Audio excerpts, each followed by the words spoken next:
What's up, everybody? Welcome to the Zealous State of Mind podcast with the Guru of Gains, also a part of the West Network. Today's guest is a two-time CrossFit Games athlete. He's a coach, programmer. Welcome to the show, Michael Paterson. Hey, thanks for having me.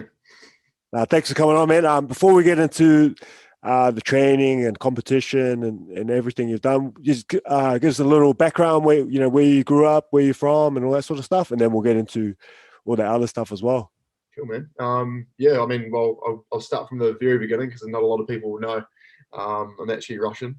All right, I didn't know that. Yeah, that doesn't surprise me at the same time. Yeah, bang, there you go. So, I was adopted from St. Petersburg, Russia, brought over here when I was like 9 months old. Brought over to East Auckland, and then Meadowlands and that. So I grew up around there. And yeah, pretty much I was swimming from when I was like, since I can remember. So that's my proper background. I'm so comfortable around the water. Hold on, sorry to jump in already. But so St. Petersburg, eh? So 9 months, your parents went over there and picked you up. Was that right? Yeah. I didn't know this. Yeah, it's quite a it's straight into it. We're straight into it. I know, yeah, bang. Not a lot of people know that. And when I tell people, everyone's just like, no, you're not. Like, you're not Russian, which is fair because, like, other than being super pale, like I've got like a full-blown Kiwi accent and like, I'm obviously, grew up around here. So not a lot of people believe it. But funny story about that is that my adoption papers were signed by Vladimir Putin. For real? Yeah, because he was some sort of I can't remember what position he was in at that point, but he signed my adoption papers, which is pretty buzzy. Add to the story. Wow. But yeah, my parents went over to St. Petersburg and brought me back here onto the shores of New Zealand. Was it just was it just you, or did you have a brother sister that your parents had, or yeah, no, just me. I was from the orphanage that I was picked up from was two other girls were brought over, Nina and Alvina. I haven't seen them in quite a few years, but they were over from the same orphanage, and so those are the only people I kind of know in that sort of realm. Other than that, I'm just an only child. Yeah. So you still catch up with those girls here and there? No, I haven't seen them for a couple of years. I don't know exactly what they're up to. I'm pretty sure they've moved city, so we didn't really stay in contact. I only kind of stayed in contact with them because their parents are obviously friends with my parents, so I kind of seen them about and whatnot, and then they started to sort of drift and do their own thing and live their own lives and flat or whatever. And yeah, we just never really stayed in contact. But those are the only two people I kind of know from it. Wow, man, that's crazy because the last guest I had on, he was adopted as well. I think he was like 18 months. Andre Mikhailovich, he's a champion, New Zealand champion boxer. Oh, man. Yeah, so I think it was I should know this was only last week, but I think it was from the same place as well. St. Petersburg, So, yeah. But yeah, he was adopted, and he was two of them, him and his brother. Oh, and, they brought them over to New Zealand, and he grew up here. Yeah, that's buzzy. Yeah, and he said he can feel the Russian in his blood. Is that the same with you as well? Or is he just in his boxing mode? Yeah, well, I like it's tough because if I didn't get told that I was adopted, I wouldn't have known, obviously, So I got told when I was like 11 or 12.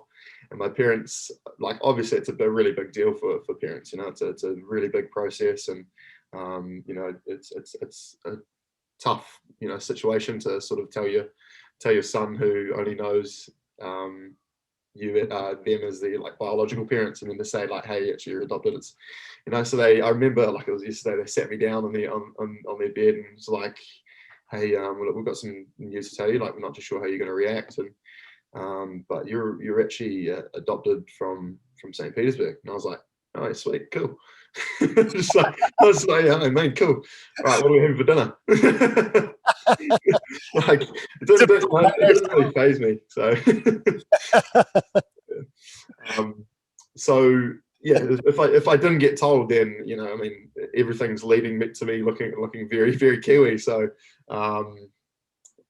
but that being said, like I do, yeah, I kind of understand what he means as well. Like I've started to try and get a little bit more into not a little bit more, learn a little bit more. Sorry, about the Russian culture and stuff, and as much as I can, but it doesn't faze me as much. I mean, I'm just super grateful that I've been, given such a blessed opportunity to, I mean, look where I am. Yeah, yeah. If I was over and if I didn't get adopted, then most likely would have been put into the army, and then like the sort of alcohol and drug sort of realm is massive over there. Like it's horrible. So I actually think I'd probably be dead. I'm gonna be honest with you. Like in all seriousness, like yeah, it's pretty rough over there. So I'm super grateful that like I've been brought up really well, been given absolutely everything and anything I need. So yeah. Wow, man, what a crazy story and an amazing opportunity. That's beautiful, man. What your parents did and that, bringing you over. Man, I knew my dad until I was like maybe 12 or something like that. But then, because I used to just visit him on the weekends, and but I got two brothers, two sisters, but I enjoyed hanging out with my mom and my brothers and then more. So there was at a stage where I was like, oh, I'd rather just stay home on the weekends. But I didn't know like how damaging that would be. And then my dad pretty much just cut me from there. Was like, all right.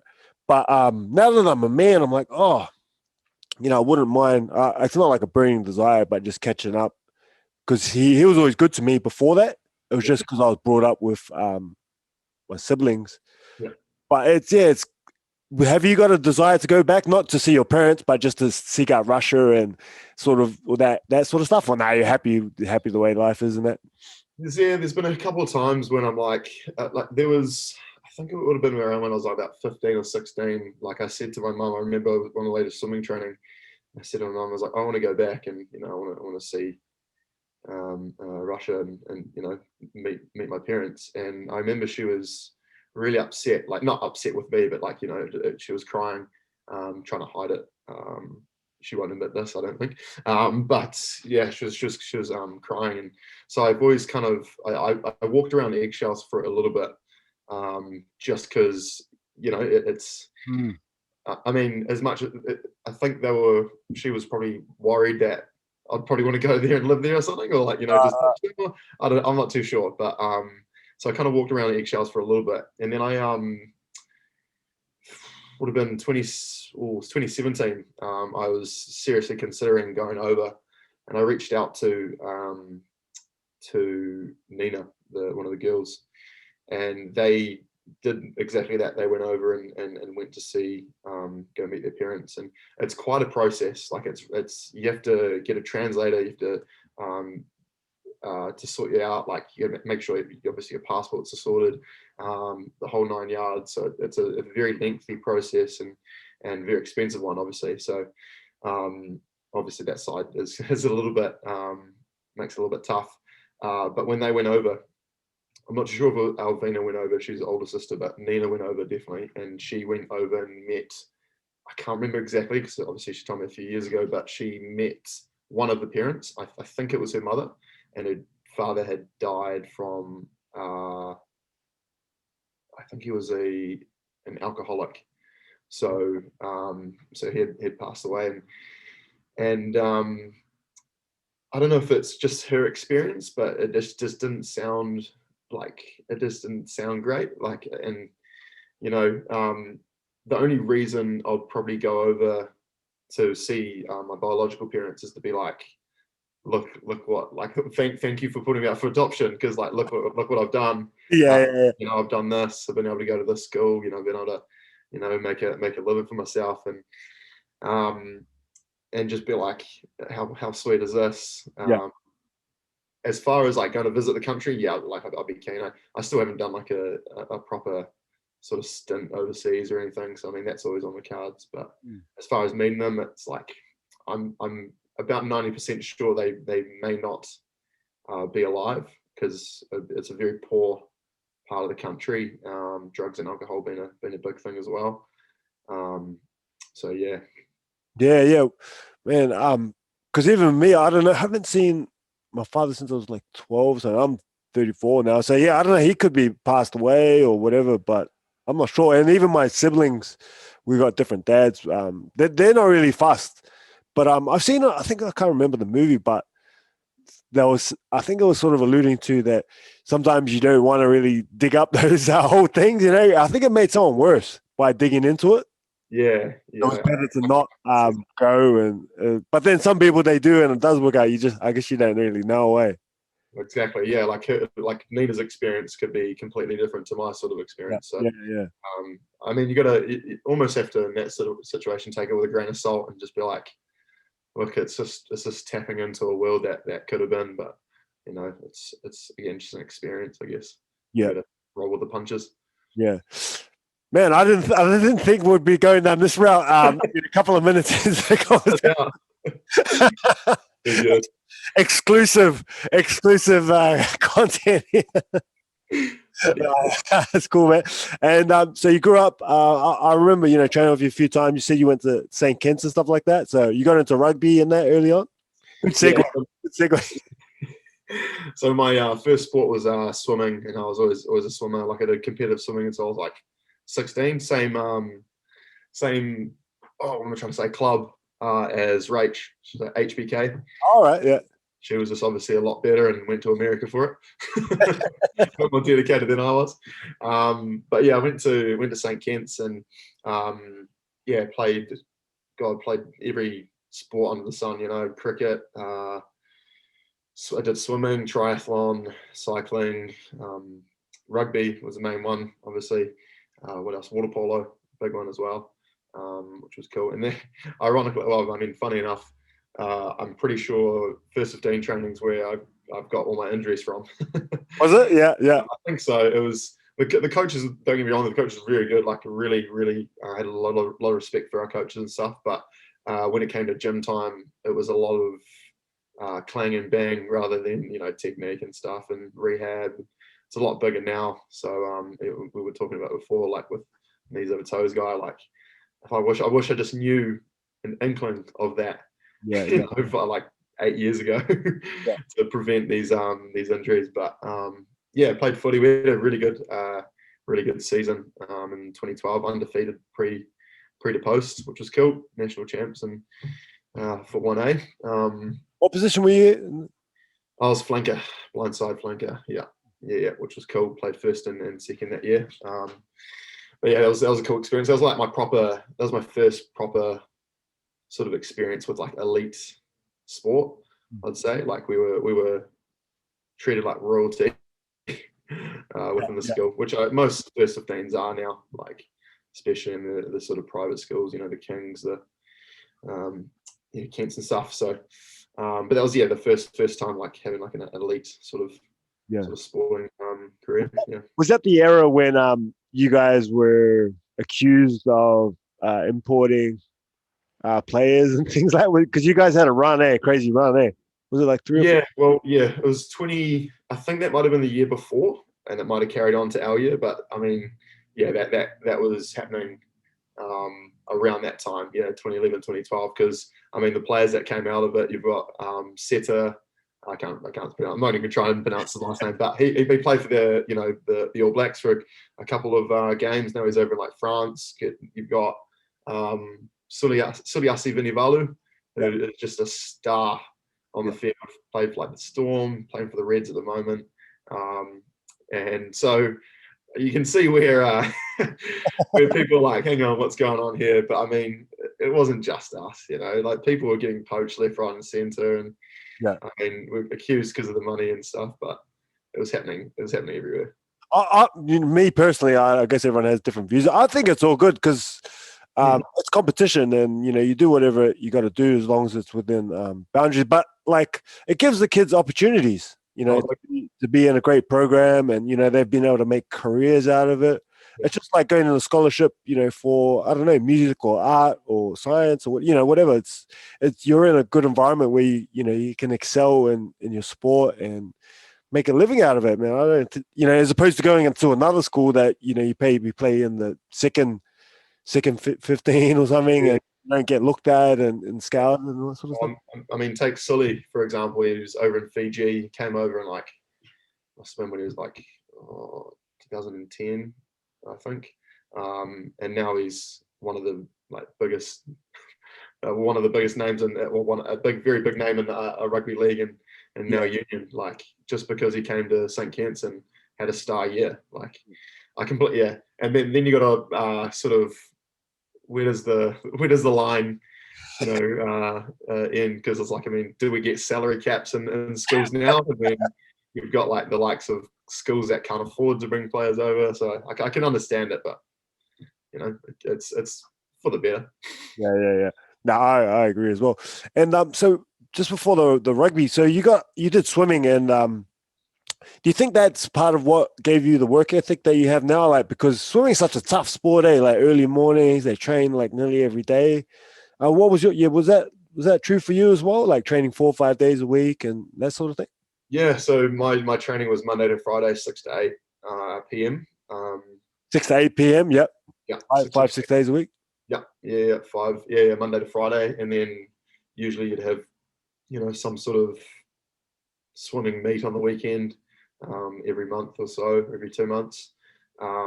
So yeah, I think that's probably I kind of got forced into it, which is why I didn't keep doing it, and I then resented the competitive swimming as a sport, and I just hated it. And also I had it was a bit of a clash with the coaching, some of the coaches there as well. I really didn't like some of the coaches, and just kind of butted heads. But as far as the work ethic, I think because I was forced into it, and you're there, so you may as well work hard. So Yeah. And then on top of that, I'm super competitive.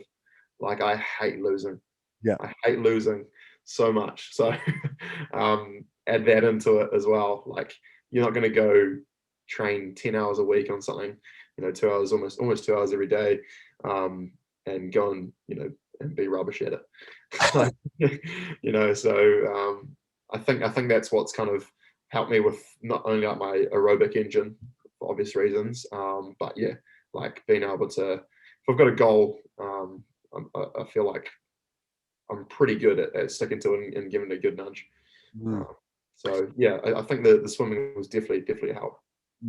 Yeah, I've noticed more now that I observe, because I've got 2 kids now. I observe what athletes did, to get there. And a lot of them, it's not always the case, did individual sports early on. And I think that's sort of, because you don't have anyone else to rely on, and you learn to work hard for yourself. And then you have to be more competitive, because you can't hide anywhere like in a team sport. Where if it's just you in a lane, it's obvious if you come last or whatever, or going head to head with someone. So I think individual sports is really good. Personally, early on in your development, because if you can't look after your own role, getting into a team sport, you sort of letting the team down in a way.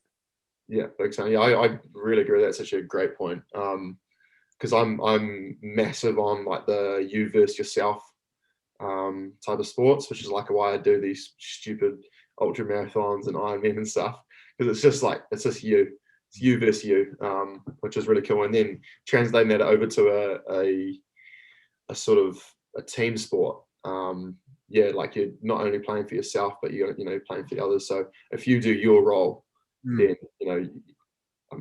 you do your role and then exceed it as well. You're doing the team a massive favor. So yeah. So you did the rugby thing, and then what happened after school? What was your move from there? a lot of drinking. Yeah. Went I played a bit of footy out, I played league, just because I enjoyed doing it. So played league for a couple of years, and then that sort of fizzle off a little bit. And yeah, so it was uni time. So uni. I was actually 2015. So left school in 2012, and then went straight into uni 2013, and then 2015 is when I started at ET. What did you start studying? When? Oh, no, what subject or what thing did you get into? IT. Oh, yeah, that's your gig. Yeah. Which is about a 45K piece of paper that I do not use. No, don't you usually you do a fair bit of website things and. Yeah. I mean that's fair. Like I do. I'm the IT person when it comes to functional fitness Tamaki. Whenever anything, something like even just like the TV goes off and Callum's like, bro, can you fix this? I'm like, what? How does that work, man? Like I'm just IT. But yeah, so studied that, started in 2013 and graduated in like 2016. It would have been. Yeah.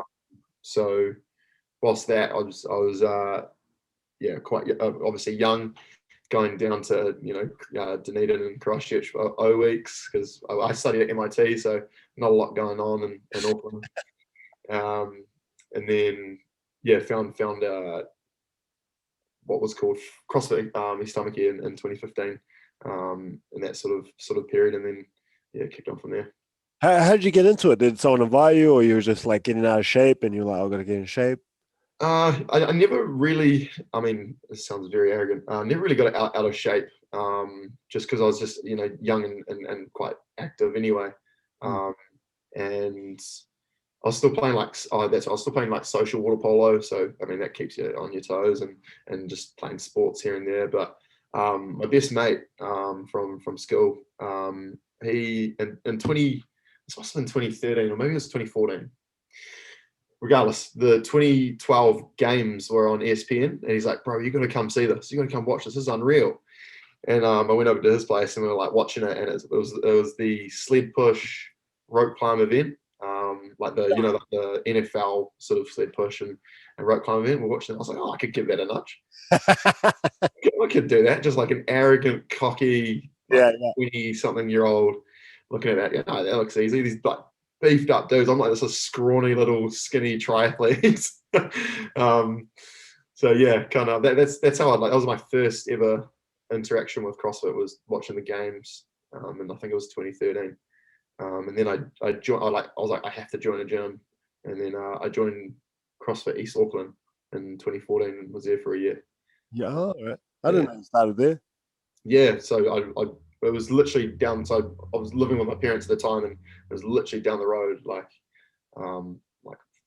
3-minute drive. So I was like, oh, perfect. Yeah. And then kind of went straight into it head first. And then I mean the rest is history there.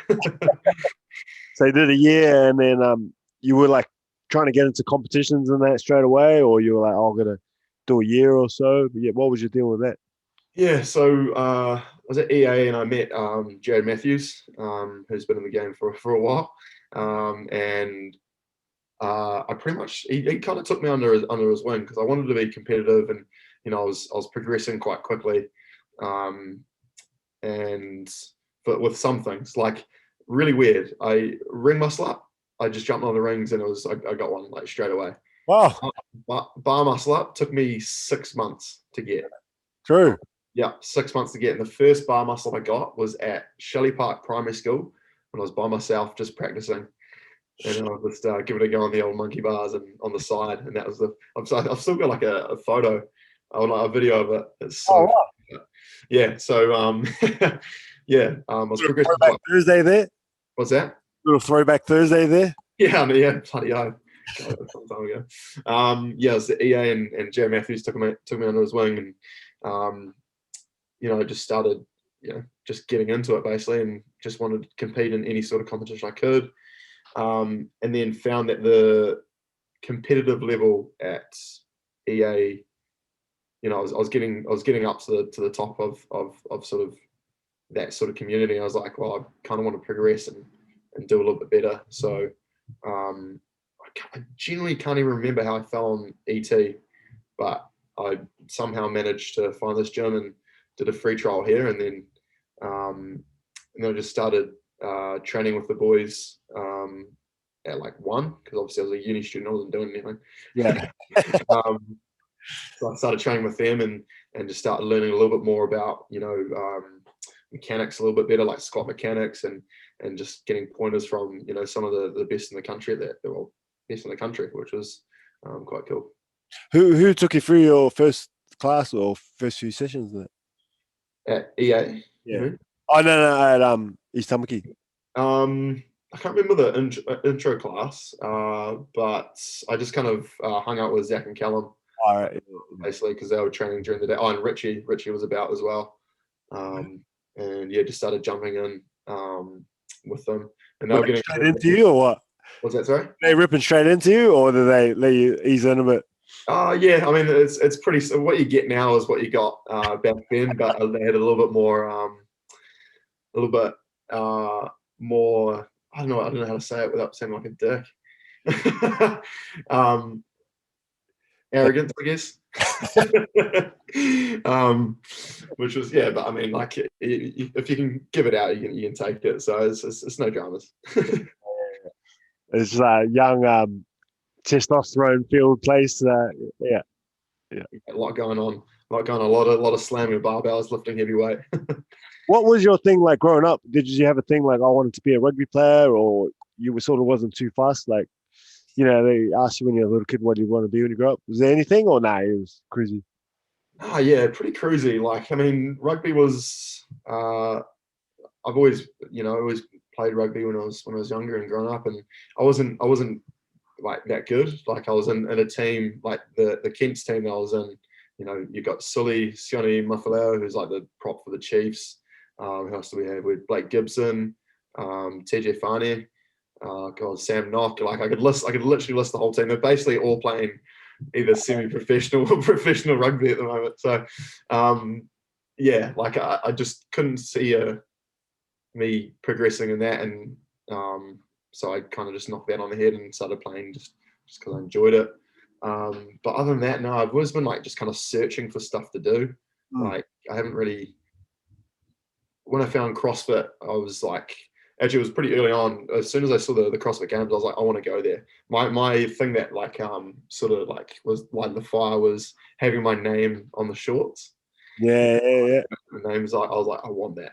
And I remember having a conversation with one of my mates. We're doing like a 5K run, a loop, and I was telling him about it. I was like, it'd be cool if I could get, like, I might even like just see if I can buy like a pair of those shorts and then get my name printed. Because how cool would that be? And he goes, why don't you just like get them? Like, as in like go over and like qualify and get them. And I was like, give that a nudge, and that's sort of how like sparked the process, I guess. Yeah. Wow, that's pretty cool. That was the driving force. Yeah, man. Tell us. Yeah. So you started training with the boys, Callum and Zach and that, and Richie, and you made some pretty fast progress there. And so we always in a sort of room, like a fiction room. You've got like people you're trying to get towards, that you're learning from and trying to get towards. Someone you're trying to pursue, someone who you're like sort of equal with, so you can compete against, and then someone who you're sort of teaching. And I had Callum and Zach as and Richie, all those boys as someone to try and beat. So I just pretty much was annoying them by like just turning up to any training session I could and just kind of learn everything that I could from them. And if you're familiar with like the belief cycle, well, I think it's called like a success cycle, where so basically what it is where the amount of belief you have sort of determines the amount of potential you can tap into. And then from there, the amount of potential you tap into determines the amount of action you take. The amount of action the amount of action you take determines the amount of results, and then the results determine the belief in yourself. So it goes all around. So that sort of happens like over and over. And as you start getting better, you start believing yourself. And you in that dream of jumping into the games, which was my dream at the time, was getting closer and closer. And so you're pretty much just doing whatever you can at that point to get towards that goal. And I had a call up. They must have been struggling for reserves, because 2016 they were like, you're going to be reserved just in case, because you know how Callum is with injuries. Yeah. So it could have happened. So that got me like pretty nervous, but also excited. And then the sort of door, or the shoes were left there to be filled in 2017. Kind of just we scrambled a team together, and then from there it was all go. Mm-hmm. So you always sort of believed, I mean, I guess as you're putting in the work and making progress that it was going to happen. I mean, as you put in the work, that's a really cool thing. I've never heard that before. Where'd you get that from? I can't remember where I've heard it first, but it's yeah, I think it's called the belief cycle or the success cycle, one of the two, or maybe both. But yeah, I mean, but I think I might have been taught it back in like PE, like year 12, and it just kind of stuck with me because it just makes sense. Like, and it happens like sort of micro and macro, so it's happening, day to day where you PR lift, you're like, oh, I didn't know I could do that, and then you're like, well, I'm going to train a little bit harder now so I can lift more, and then it happens over the course of like accumulating your trainings towards regionals or the games. So it's a really, really cool thing to sort of learn and understand, I think. So something that we sort of spoke with, we did a renegade camp, and Zach and myself spoke about that, and like the more that more people that can understand that, like it'd be such an eye opener. Yeah. Because not a lot of it happens regardless if you know it or not.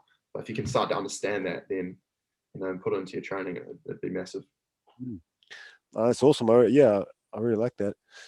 So you're training, you're making progress, you make the games, man. What is it like to be there and then to finally get your name on your shorts and hit that run, all that sort of stuff? How was that process? Yeah, surreal. Like the 2017 regionals was amazing. I just started a new job at Zero, and I remember I literally just started, but before I started, I was like, look, I'm going over to regionals. I need I think it was like 5 days off. But yeah, sweet, there's no dramas, before the contract and all that. And I was like, oh, there's like a 1% chance I might need 3 weeks off for the games. And they were like, I will give you 2. And I was like, yeah, cool, sweet, that's fine. And then it actually ended up being a little bit longer. They just gave me, I like used all my sick and holiday leave basically before it even started. And then, I actually had to have a big meeting with the big boss, being like, hey, look, representing New Zealand, kind of.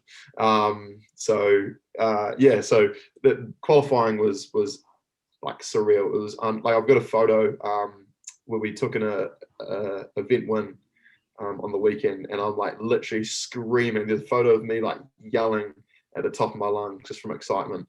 Because I think then I'd done the math, and I was like, yeah, we can do this. Yeah. So yeah, it was such an experience, especially having, Zach was probably like the main coach, I'd say, that kind of took us through, having 2 years of experience of the games, plus handful of experience, and then Callum programming for us. So that was good. It was humbling the first year. Yeah. Like we got absolutely pumped. I'm pretty sure we got like 36 out of 39 or something. Because I think, because 2015 they went 38th. Yeah. 2016 they went 37th, and then we went 36. It was like consecutive years, and we're like, by 2041 we'll be first. We just keep on going on this trend. But yeah, we got absolutely pumped that year. And yeah, it was really cool just to experience it, but it's quite draining being competitive, going over, and I think my expectations were a little bit too high for what we could produce, and so it made the experience interesting, but very, very helpful leading into the 2018 season, which funny enough, was not in the team leading into the 2018 season. But got put into it. So you placed your best then, eh? Is that right? Yeah. I think we got 22nd, which was pretty big time. Had a couple of really good finishes. Obviously, we got a event win over there as well, which is A run, swim, and that, eh? yeah, the team triplets. It was like a swim, paddleboard, swim as a team, and then run as a team. Yeah, that was awesome to watch, man. That was really cool. It was buzzy to see you guys smoke and run. Yeah, well, we came out of the water and Dave Castro was like, "Oh, you guys from the same team?" We're like, "Yep." He was like, "Was that hard?" We're like, "Nah, it was all right." Just done a swim, and the commentator, I can't remember which one, he's like, "Look, it doesn't even look like they did anything." I was like, "Oh, we basically didn't. We did a 500-meter swim." Yeah. But yeah, that was a cool. What was that? It would have been a warm up from your like swimming days, eh? Yeah, well, I mean, it was funny because like they ranked us like what was it?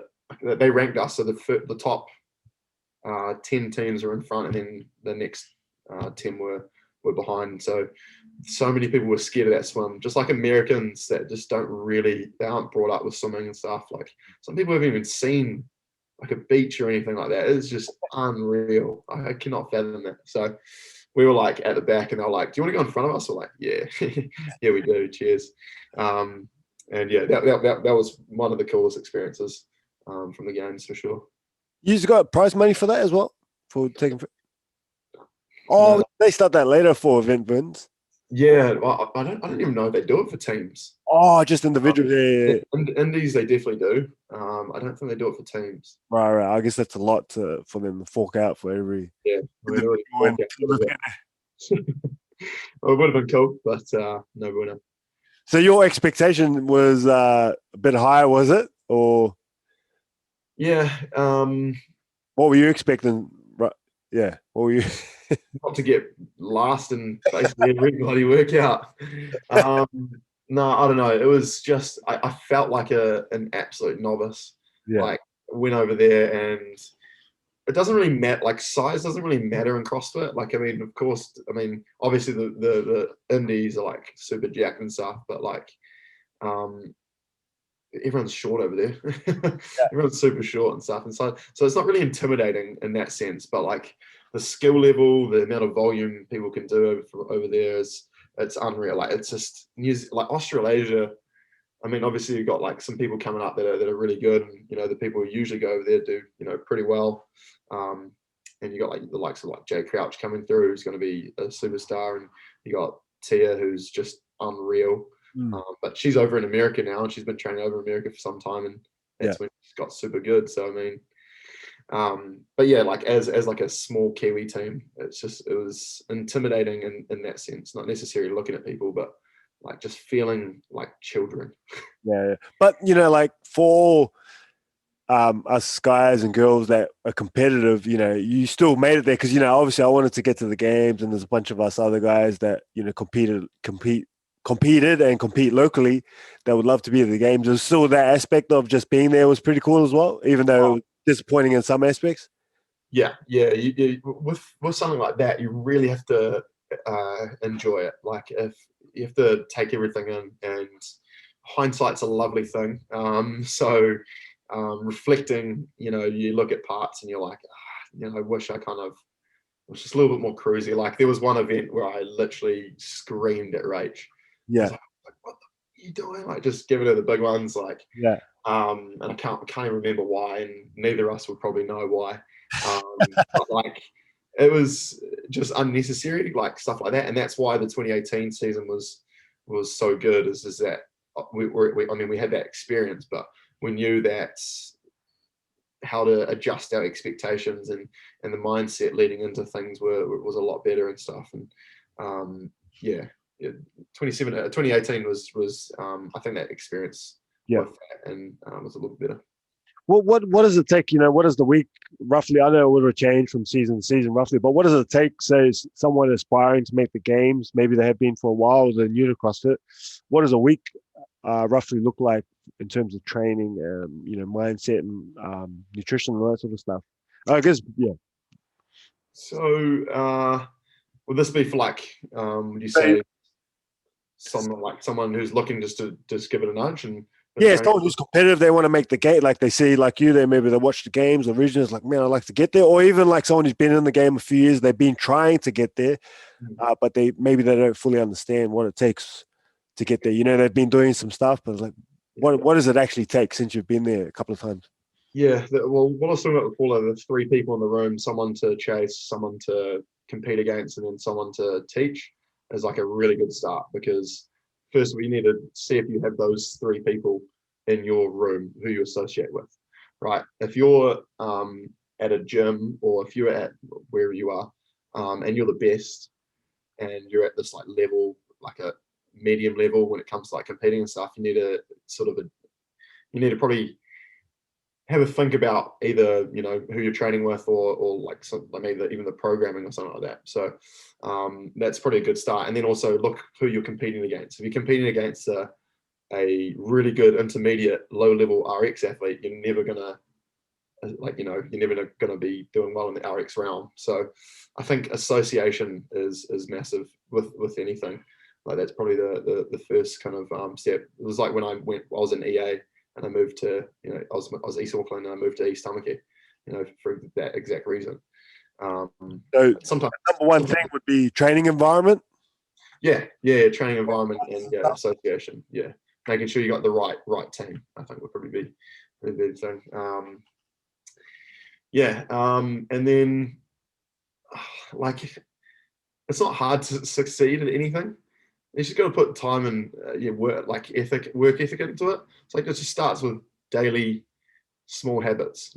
Coming like doing. I mean, this is more. I say this more. Do as I say, not as I do, because because like rehab wise, I could have done a lot more and stuff, but I've just kind of been very lucky. I haven't had a career ending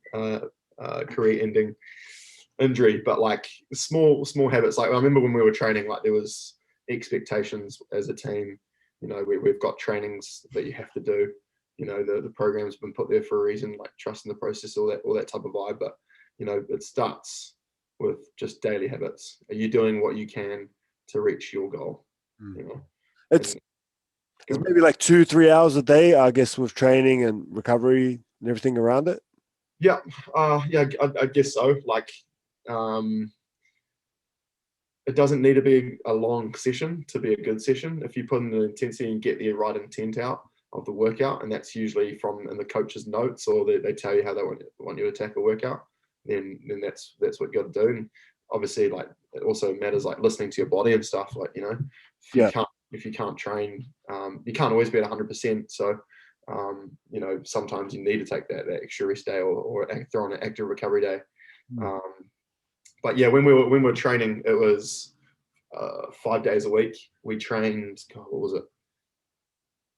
Monday, Tuesday, Wednesday, active recovery Thursday, which is usually swimming, Friday, Saturday, and then Sunday off. So we stuck to that pretty like real well. Team trainings on Saturdays, usually Friday evenings, and then Saturdays to try and team. If you're looking at a team realm, team chemistry is massive. Like, and knowing everyone's like when I was 2018, I knew everything. Well, within reason, everything there was to know about Rach, Tiggs, and Dills. When it came to training, like I knew what they were good at, what they weren't good at. Pairings, knew exactly who would go well with who for whatever movement. So like knowing your team and that is a massive thing as well. Individual wise, it's a little bit different, obviously, but also not really. You're just putting the work in, but it's for yourself. Because when I was pursuing it more and trying to be more competitive, I would do like sort of 1 or 2 pieces with maybe some accessories. But when I would come out and train with you guys, usually be doing 2 or 3 pieces with some accessories or something like that. But the thing that I really enjoyed, it was always fun though. It was always good banter. Everyone threw around hard and wanted to beat each other and all that. But there was a bit of it was always a bit of a laugh and banter in between things and that. That's an important part of the recipe as well. I'm enjoying it. Yeah, big time. Like exactly, you got to like enjoy the process. Like if you're already or finding yourself, you're like, oh, I gotta go train. Like it's not going to last long. You might be right, but yeah, I think that firstly the renegade programming has always been high in volume, so that's something that's worked in our favor. And then like actually wanting to come in and train and stuff has always been a real help, because it's coming in and hanging with mates for 2 to 3 hours. Doing that each day is sweet. Yeah, I'm not having a shot here, but you said before that size doesn't really matter, and like you're not super strong, but you're really like well-rounded, and like I fell into that trap of thinking like you have to get stronger and all that, but all your benchmarks are really solid. They're right up there. You're all around, like whether it's a run, like lifting, whatever, like you can hang with anyone. That's one of the things that people fall into. Do you reckon, like focusing too much on the strength? Yeah, like I'm not strong at all. My lifetime PR lifts like 140 clean and jerk and 113 snatch, like, which is piss weak in the individual now. It's good for it's really good for normal people, but for the competitive realm, it's yeah. Sorry, competitive realm. Yeah, if you're looking to be like a elite sort of that top 10 at nationals, take it. Even like an RX realm, like those numbers just won't cut it. But you need to sort of almost like dot out where you are with each sort of discipline. You need to look at your weightlifting and see where your holes are. Because take some athlete who can clean 150 but can't jerk 125 because they're tight overhead. Like, what good is that clean? Like, very, very little when it comes to a clean and jerk ladder, or and then you need to look at your high skill gymnastics as well. Like, you need to see my glaring holes are strict movements, right? So it's something that I need to work on. And then your general conditioning. So whether that be like a barbell heavy workout, gymnastics heavy workout, or an aerobic style workout. So also, like, you need to dot those out and like put them around, and then you can sort of adjust and give them a rating out of 10, and then you can see what glaring holes you have. Because usually in, like, let's say a team environment with CrossFit, because you have to be good at everything in CrossFit, basically.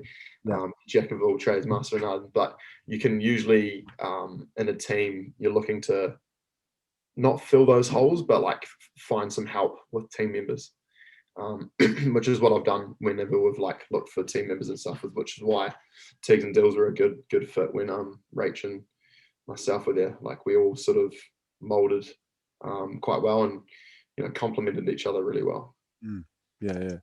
Finding people to complement each other, and that's cool, man. Who are some of the most influential people in your athletic career, and why? Who's helped you out, or you looked up to, that type of thing? Oh, good question. I haven't thought about too much. Rich Froning was obviously a big part in getting into CrossFit. Like, he's unreal, and then getting to like meet him and like hang with him was cool as well. Like, because I was captain for both years, so so I get to hang with him and sort of just chew his ear a little bit. So he would have been a big one as well, probably for CrossFit. As far as sports, like, there wasn't any individual sort of athlete that I've kind of like held on to and stuff, and because like I said, I kind of floated quite a bit with sports and stuff, and never had really any sort of real drive. But like, I've always wanted to be an All Black, as with any sort of kid growing up in New Zealand. So the All Blacks you kind of look up to and stuff. But yeah, I've never really, I can't say I've had too much of of that. It's mainly been people I'm trying to beat, or like stuff. So like, as I progressed towards it, it was like in CrossFit, it was Jared Matthews, and then when I was here, it was Zach and Callum and stuff like that. So and I've just kind of fallen into, it's almost like a mentorship relationship with them, where they've taken me under my wing, and then I have a huge amount of respect for them as well. So I think that'd probably be it. Cool, man. Thanks for that. So now you coach mostly, coach and program at CrossFit. At Functional Fit. You saw me? Yeah. I'm trying to remember. So do a lot of admin work. I mainly, my role here, so we've got Callum, Meigs, and obviously Zach, and we all have our like own specific roles. Callum and Zach obviously owners, but I fall into more like the almost like admin and membership journey sort of role. Yeah. I would know all our 200 or so members. Like I know everyone who walks through our doors.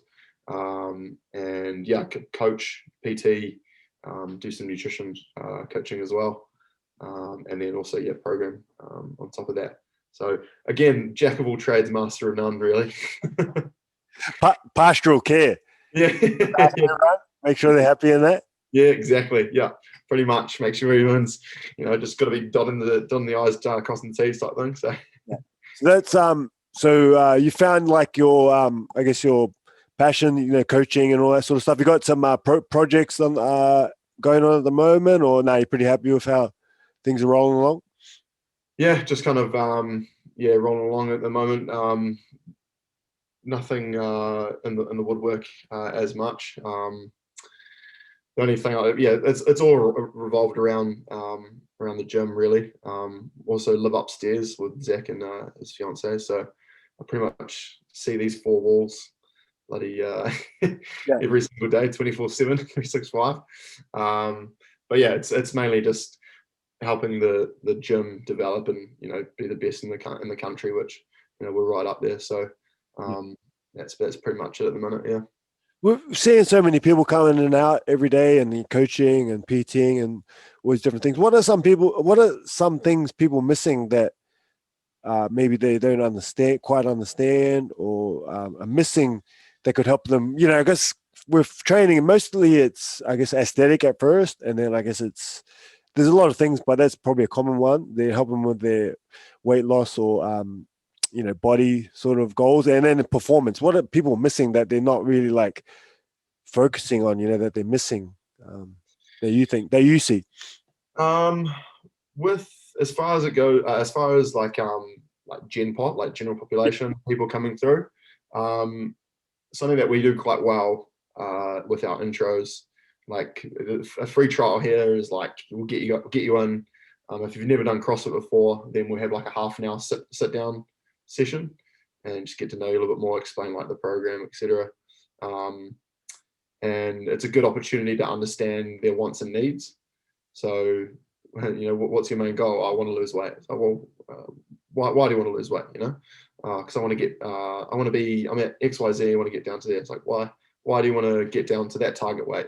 So you're really diving into it and understanding what their wants are and their needs are, and getting them to sort of like almost like feel something, and rather than coming into the gym and just ticking the boxes. And then like I guess it's almost the same with like performance based. You need to kind of look at what you're sort of striving towards. Like if there's no goal and you're coming in and you're just kind of again ticking the boxes, then it's going to make it very tough for you to get where you want to be. Yeah.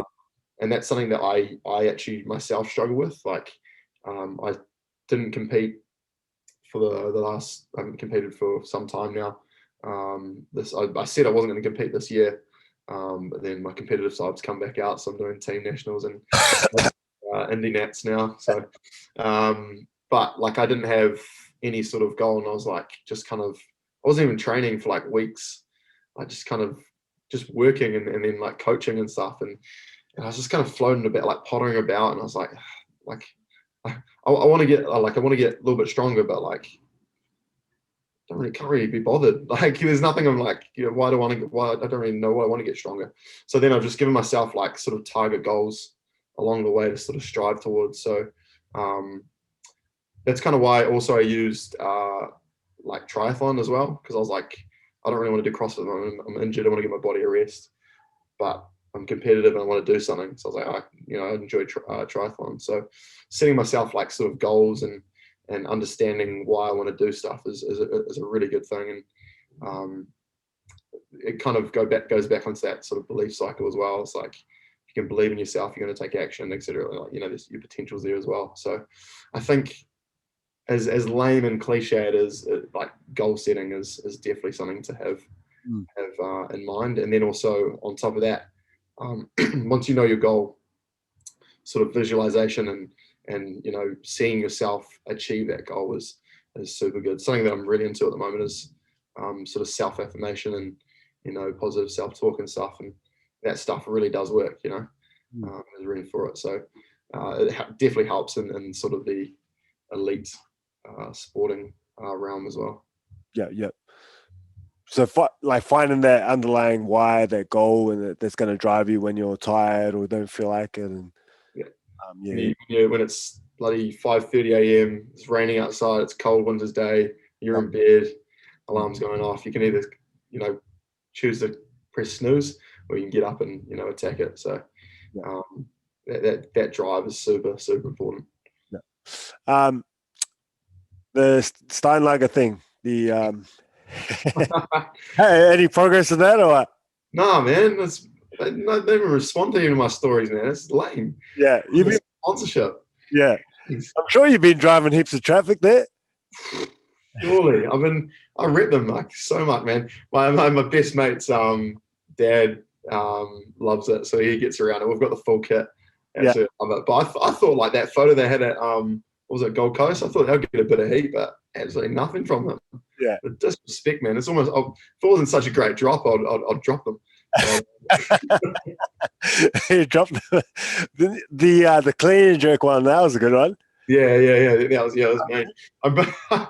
I posted a photo of it, and obviously on my Instagram, and said, like, tag them and said Starlunger, like, thoughts. Yeah. And then they didn't respond. They didn't respond to anything. So I screenshotted that photo, and then like painted off the Steinlager thing and said, anyone else want to help or something, and tagged them. Didn't get anything. How did this start? Was it just mucking around or what? Oh, it's just for bands, but so, God, it would be cool to get a beer sponsorship, especially in CrossFit. Like, that would be just so cool. It's like two things that just don't go together: drinking and like fitness. And then, because the people listening to this, you've been relatively serious for most of this, but you're a bit of a larrikin, eh? You like to have a bit of fun, even with your Nissan, the car, eh? Yeah. I mean, you can't take yourself too seriously. You gotta enjoy it. So I don't mind a bit of comedy here and there, and just taking the piss. Like, makes things fun, keeps things exciting. Yeah.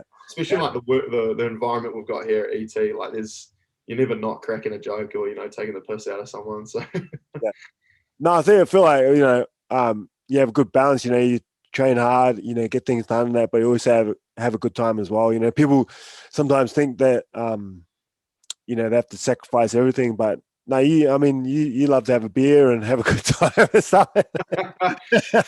But you still do your job and do what you need to do in that, eh? Yeah, it's work hard, play hard. I mean, I've been a little bit last couple, like I was really deflated when regionals got taken away. Yeah. And so that was 2019. I was keen to have a good run at Indy off the back of the 2018 season, and then CrossFit turned to shit. Like, I mean, it just turned upside down, and they had all these like sanctionals, and the season came on. It's so super deflating. Yeah. And so as of late, I've been a little bit more play hard than work hard. Yeah. But yeah, like, even so, like during like the game season, would work hard throughout the season. Then you have the after parties that we have the open after party, regionals, and then games, and it's put in the work, but you gotta enjoy it as well. Like, you can't take yourself too seriously. I mean, to hear about people who are just like, will like live and die by it, and by like nutrition and stuff. And I mean, you gotta enjoy yourself sometimes. Yeah, like me and Max would always have a good time after comps and stuff. And you'd have some people parties when some of us were like, finish the comp and then straight back to broccoli and broccoli and some chicken and stuff like that. I was like, come on, man, just lighten up for a day. Like, go to BK or something, man. Yeah. Yeah, just for one day or two, and then you can get back to your prepared meals and that sort of stuff. You got a girlfriend or anything like that at the moment? Like, what's going on there in that department?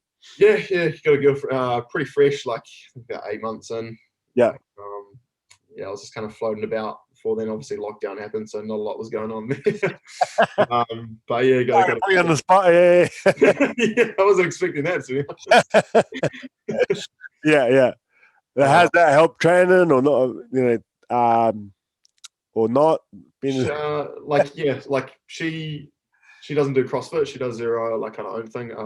It's like playground fitness, whatever. So kind of keep that separate regardless. Like I've never had a girlfriend that does CrossFit or anything like that. Or never really dated someone who's done CrossFit.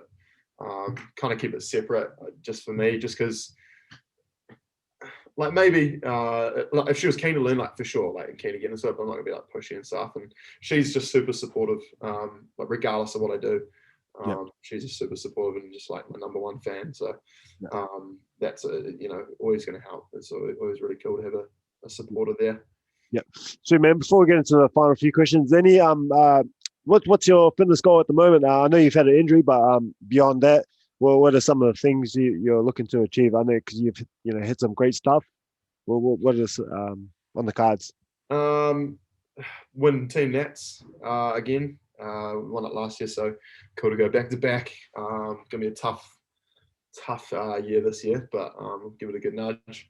I've given myself Indy Nats. I'm not too sure what I'm going to set myself for that, but I obviously want to do well.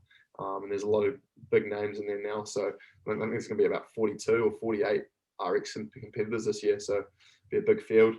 And then half Ironman at the end of this year. The week after Indy Nats, so in December. So did that in 2019, and I'll do it again this year. So those are probably like the main three, I guess, are on my horizon. Have you done a full one yet, Ironman, or are you working towards that? Not yet. I'm tossing up whether to do it next year or the year after. Right. Yeah. Man, yeah, that'd be cool, man. That's massive, the full Ironman. Yeah, I did the half, like I said, 2019, and I had a moment to myself where I had to go get my gear from the transition area, and I didn't cry, but I had tears in my eyes because I was just so overwhelmed, like of just the accomplishment and what it is, because it's a tough feat. Like full credit to the people who are doing them like year in year out, and multiple ones. It's a massive one. It's just it's quite a cool sport there. What's that? The Iron Cowboy? Did you watch that? No, what's that?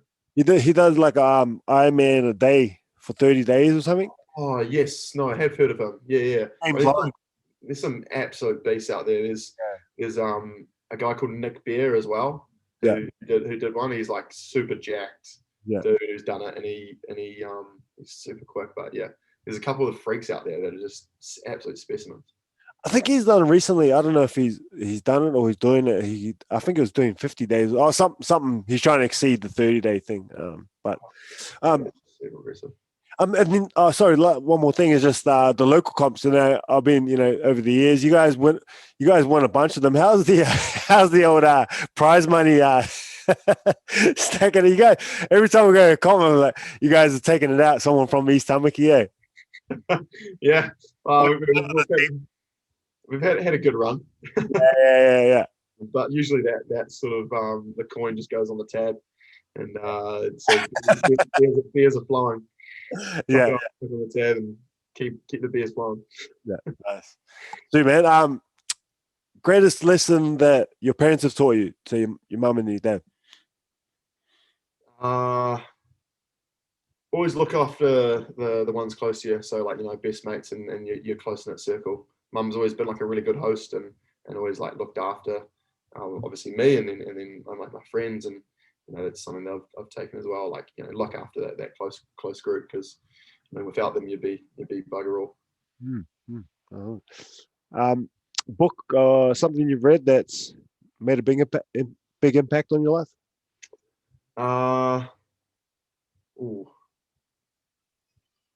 Rich Dad Poor Dad.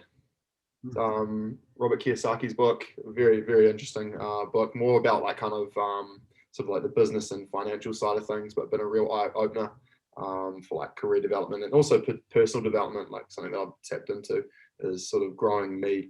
I've always been trying to grow myself in a sports realm, but I've never done it in a sort of mental and that sort of realm to help me for everything. So I think Rich Dad Poor Dad has been quite a good book just to learn.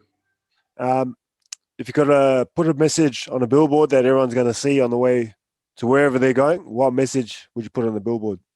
Send it. El Sendo. Yeah, Yeah, that's the there's only one message. Send it. Nice. When did you get knighted with that El Sendo? How? That was 2019. I think it was, I can't remember what it was called. It was the Down Under comp in Wollongong, and me and this Magic Michael McCarty gave me the nickname Dmitry Senderson, because Dimitri's my given Russian name. Oh, right. Yeah. Yeah. And so he gave me the nickname Dmitry Senderson, and so and so I was like, oh, I'll change mine Insta handle to Dmitry Senderson if you change yours to Scumble Hux. and so he did it, and he changed his back after like a week, and I just kind of stuck around. Yeah. And then we had an event down in Welly called Beer Varna, and it's just a weekend of getting on the piss. It's so good, like just a bunch of beer, and that's when the nickname Alcendo came out, which is kind of my alter ego, I guess. And then if I go too hard, it's Alcento. Yeah. Yeah. It's gonna work out. It suits you, man. It suits you. I like the Dimitri thing too. That's. I remember when you had that for a little while, eh? Yeah, I had that for a little bit, and then Alcendo kind of took over. But yeah, Dimitri's my given Russian name. It's on my birth certificate, so that I'll put it to use. If you're gonna have that name, it's legit. See, man. And then last question is just your definition of success. Oh, that is a toughie. Definition of success. Oh, goodness me, you've absolutely stumped me there. Do people always give an answer to that? Jesus. It'll change. It'll probably change from week to week. You know, like when you think about it, and different things happen in your life. But just at the moment, you know, you might say something different tomorrow. Yeah, definition of success. Doing kind of doing what you need to do today to get to where you need to be. Like for whatever. I mean, for me, it's to be financially independent and be fit and healthy. So how can I do that? I can do a little bit of work to get ahead, and I can work out, and then that's going to change. That's not going to change day to day. So doing what you need to do today to get where you want to be. Nice, love it, man. Yeah, this sort of goes with. I think you put up a post a little while back, and the hashtag was "Do Your Job." Oh yeah. And it's stuck with me since. And it's been like going from my head a little bit, like on and off. Like when I'll see something, or even a reminder to myself. It's just like, stop crying, stop being a baby, just do your job. Whether you like it or not. And I really like that. It sort of aligns with what you were just saying then. Like, do your job today. Whatever that is. Get it done, and then you can sort of stuff around and that. And I just reposted a thing yesterday about do your job, and I just saw that. Yeah, it's quite cool. But that was from you. That was from you. It was a little while back, but it's just been like in my head, like on and off. When something will spark it, and I'm like, whether I'm coaching, do your job, or if I, personally, I would use that as well. Actually, the reason that came up was the last year Team Nats. I was kind of going over a workout, and I just said all you need to do is do your job, and it just kind of stuck, and that was the mantra for the weekend, and it just kind of stuck. And I'm very vocal out on the floor, especially in a team environment, super competitive, so I don't like to lose. So that was one thing I yelled at the team. It was like, do your job, go on and do it. Like, don't even worry about anything else. Just go on there, do what you need to do, and then you have a rest later. So yeah. Nah, I love it, because even when the guy, because I thought Zach Evanish, I really like his content and stuff, the messages he puts out there, but the what is it, the message that went along with it was he was saying that the New England Patriots have only one thing in their room. I can't remember, he said the dressing room, and it's just do your job. Yeah. And with them being such a successful team, I was like, wow, it's all sort of aligning, like with my beliefs as well. And yeah, it makes sense. Like, just go on and do it. Like, do what you need to do. Yeah, that's it. Regardless of the situation or what's happening around you, just it's cool, man. I love it. I'm gonna make it into a shirt or something one day. Yeah. Oh, that'd be cool. Yeah, that'd be nice. Thanks, Pato, man. It's been a lot of fun, and thanks for sharing, the insights. Obviously, with what it takes to get to the games, but like we were just saying, it can apply to everyday life and just do our job, whether it's trying to make the games or be a better coach or a better, human being. It's been insightful and a lot of fun, man. We'll have to catch up another time, after, you've did your Iron or half Ironman and see how things are all going. But appreciate your time and sharing, man. Yeah, I appreciate it, mate. It's been fun. Cheers.